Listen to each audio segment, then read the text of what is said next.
Ghosts of Culloden Moor Collections, Volume 5. The Ghosts of Culloden Moor Collections, written by L. Muir. Narrated by Andrew Mcdermott and Jenn Mcguirk. The Bugler. The Ghosts of Culloden Moor, Book 24. Written by L. Muir. Narrated by Andrew Mcdermott and Jenn Mcguirk. Chapter 1. Castle Beaufort, early September, 1745.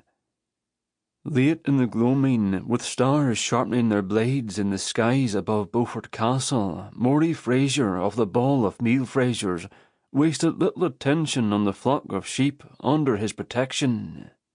He was generally a miserable shepherd, not that it required much on his part, but the misery had more to do with his resentment for his assignment, and not his lack of talent, for there was little talent required.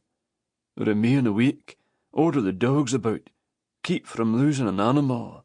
The care and feeding of the woolly beasts fell to those who were lucky enough to sleep in their beds at night, so Morey knew his job was the more preferable of the two, but he couldn't help feeling that the duty was beneath him. He'd spent every free moment honing his true skill, as a bugler and otherwise, and expected that some day he'd be appreciated for them. Unfortunately, there was only one thing he was allowed to practice while on duty, and it wasn't bugling.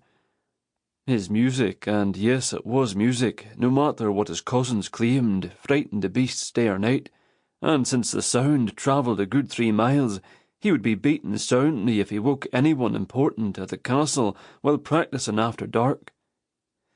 Thus, it was no fault of his own that he chose to spend his evenings practising his other true talent, an ability that also required a nimble set of lips, teaching a lass how to kiss properly.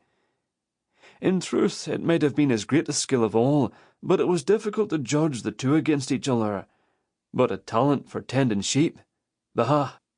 Reclined in the soft grass, face to face with Milly McGiles, he placed a finger under her jawline and gently pressed her opposite temple to demonstrate the optimum angle for tilting one's head.